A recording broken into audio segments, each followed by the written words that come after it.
आदरणीय प्रधानमंत्री जी, आपको नमस्कार, सादर प्रणाम।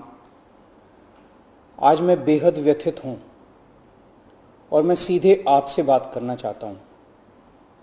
अगर मुझसे कोई हिमाकत हो जाए, कोई भूल हो जाए तो मुझे माफ़ कर दीजिएगा।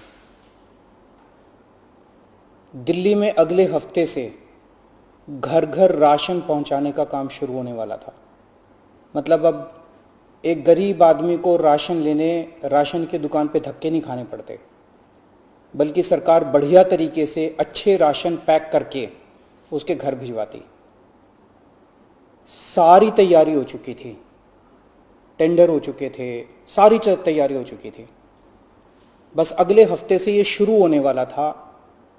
ये क्रांतिकारी कदम होने वाला था और अचानक आपने 2 दिन पहले इसको रोक दिया।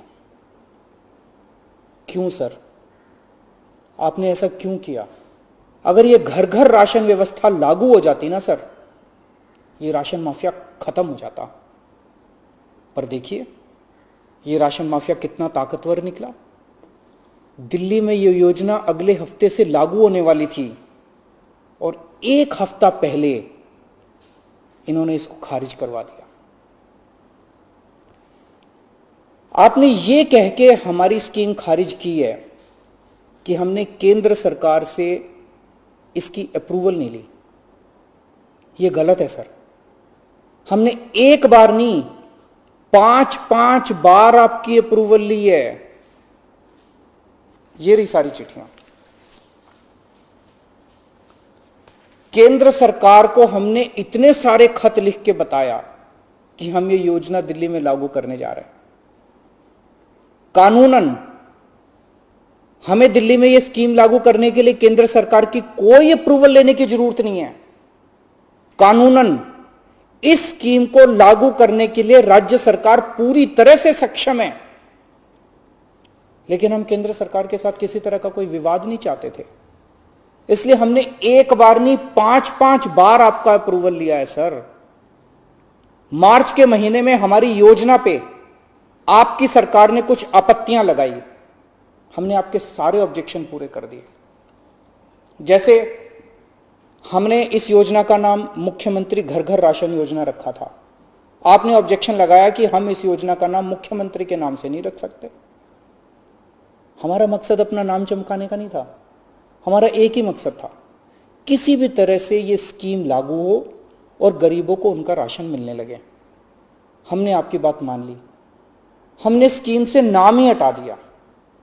और भी आपने जितने ऑब्जेक्शंस किए हमने सारे मान लिए।